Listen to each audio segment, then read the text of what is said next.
Abusia, yes. Subscribe to High Mega TV.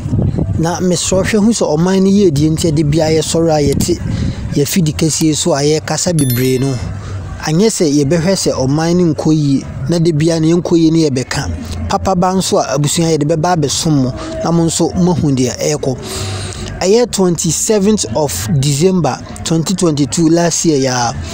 Abusua Labour Commission omo yɛ omo adwen sɛ nkɔbɛ na omo bɛtie atua university teachers UTAG na omo kika ho yi abanadwuma all because of say IMF policy na omo de buy no abano swap omo way omo pension omo kan say allowance what you say but ensem ni na wo ha yenko ti good evening Paul Adumocho or the ensem ni na to bia yenko na ebe ko subscribe na share video no.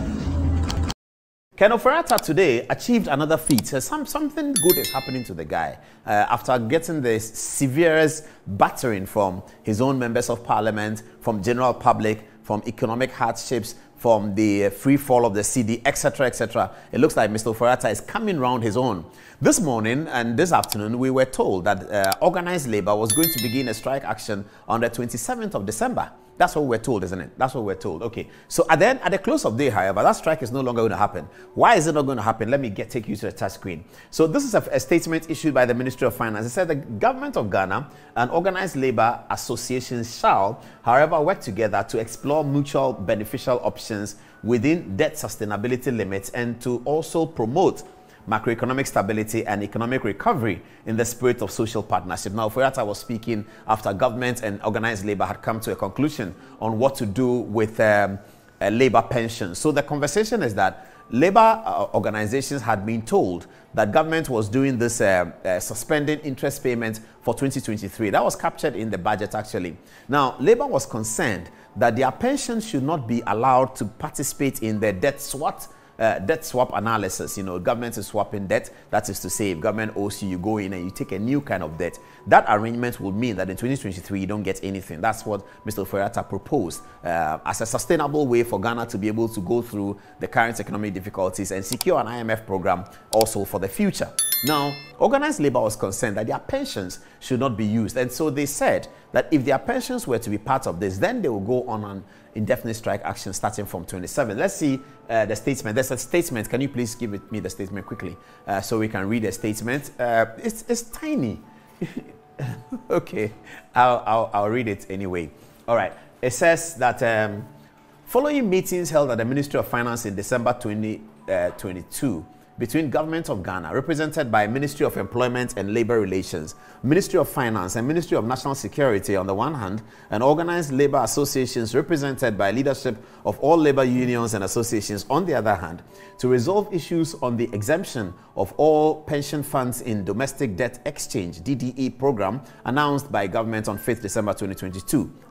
Government has decided to grant exemption to all pensions in the DDE program, and 2, Government of Ghana and organized labor associations shall, however, work together to explore mutually beneficial options within debt sustainability limits and etc. etc. It's signed by Ignatius Bafo Ewa, Ken Ofori, and Dr. Anthony Yao, who is the Secretary General Trade Unions Congress. So with this kind of resolution, what it means is that the organized labor will no longer put the strike out. And hopefully something good will happen. So I'd like to congratulate the government and labor for that. But you see, this is what happens. This is how, you know, governments work. And producer, if you can get me Alhaji Muhammadu Bawumia's photograph, let me put it out. Let me do an illustration with it. How does government work? Government works to achieve results. So when a government comes into power for 4 years or 8 years or 12 years or 16 years or whatever, when the government is talking about what it has achieved, we need to hear some innovation, some novelty. What is it that wasn't available that is now available? What kind of program model that was not available before the government was elected that is now available? That's a responsible government, I think. I mean, you can challenge it if you want, and you can send a text to challenge it, but this is my firm position that when a government has done something that didn't used to be, and what am I talking about? I'm talking about the announcement that the government of Ghana, through the Bank of Ghana, is able to buy 26 million ounces of gold from a gold producer for the purpose of gold for oil swap. This evening, Alhaji Mahamudu Bawumia, the Vice President, is announcing that at the end of January, Ghana government is going to take custody of the first consignment of petroleum products that we are buying with gold, or that we are securing. That's the better financial language. We are securing the oil products with gold. This was not there. This was not part of our conversation. We had never thought about this. Now a government comes and is doing this. That's the government you elect. It's not a government that comes to repeat what somebody was doing. I've done road, hospital, road. No. That's fine. Citizens demand that. It is the right of citizens that you do a road. It is their right. It's inalienable, really, that you do a road. That you keep the citizens in, as the Bible says, the 3 basic things: food, shelter, and clothing. So that's okay.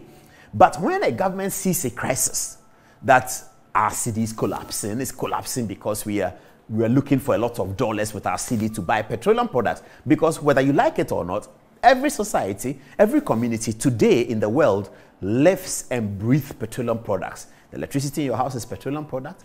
Even the water in your house is pumped by electricity. So that's petroleum. The light is petroleum.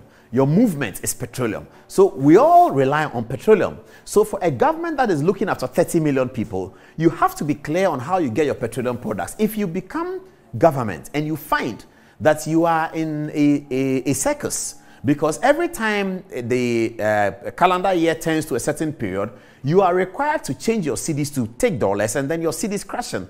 Alhaji Mahamudu Bawumia thinks about this and says, can we do something else? What do we have? You remember that in the famous biblical story, God asked Moses, what do you have in your hand? And Moses said, I have a stick. That's all God needed. You have a stick? He said, put it on the ground. And Moses put it on the ground, and Moses started running away from the stick. And he said, hey, God, the stick has turned into a snake. He said, no, don't be afraid. Just hold it. It will become a stick again. So I'm sure, I wasn't there, but I'm sure he was, all of us. You can imagine yourself, you have a stick, and then you are talking to a God who you have met for the first time. And you're asking him, what is his name? And he's telling you his name is some name that you have never heard before. I am that I am that I am, something like that. Then you have confidence in him because he tells you about your life.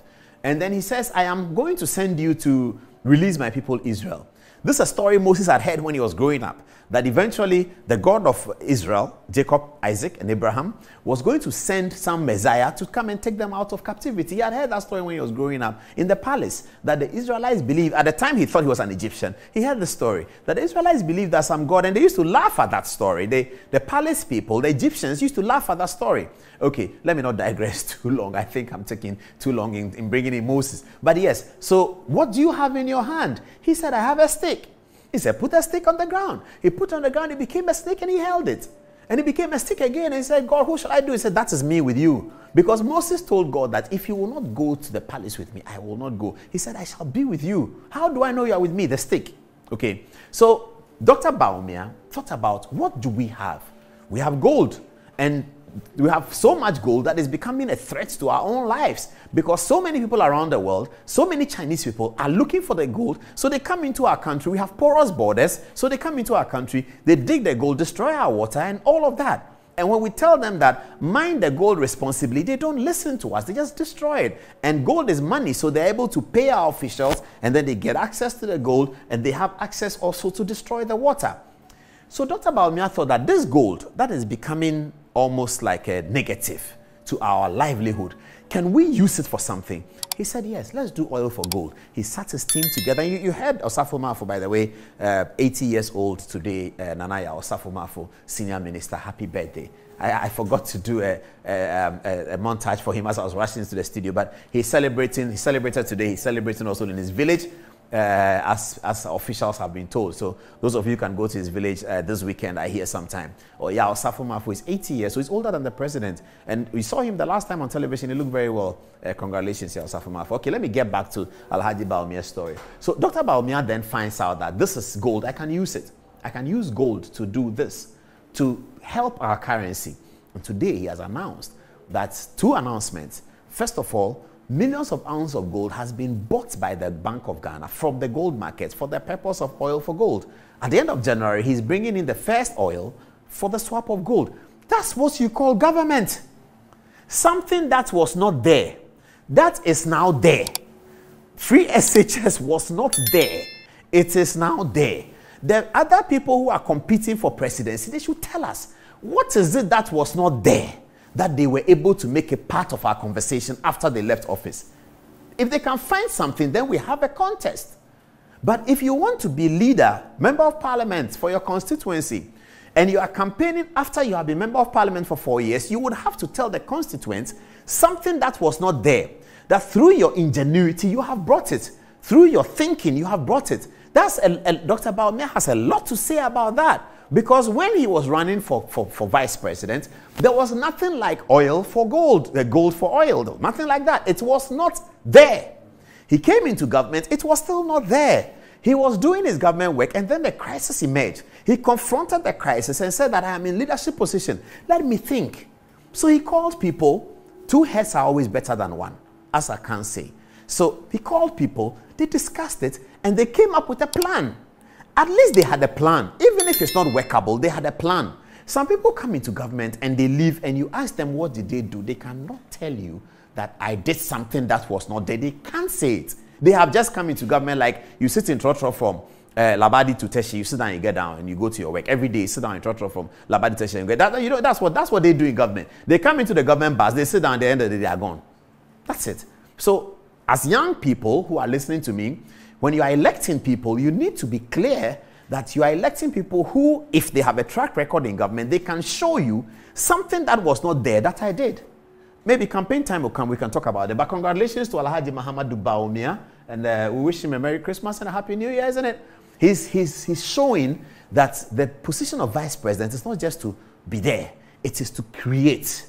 And that's what he has done. And I like the responses I'm seeing on social media, even from people who are quite critical of the government these days. A+ and other people who are critical of the government are praising Dr. Bawumia for achieving this feat. Because any normal person, every average person, anyone who loves Ghana will be excited by a policy that gives us sustainability as a country. Because it's a policy that gives us sustainability. So we have a lot more to say about that. As I keep saying, it might be too early to do a full diagnostics of the economic situation and where we are, and all of that. But over the weekend, we're going to be looking at a lot of documents, and we're going to thoroughly understand, once they can release those documents, the gold for oil swap, what it really means. But for now, it is all glory to Alhaji Mahamudu Bawumia, the vice president who has achieved this. It's 3 minutes past the top of the hour, 10 o'clock.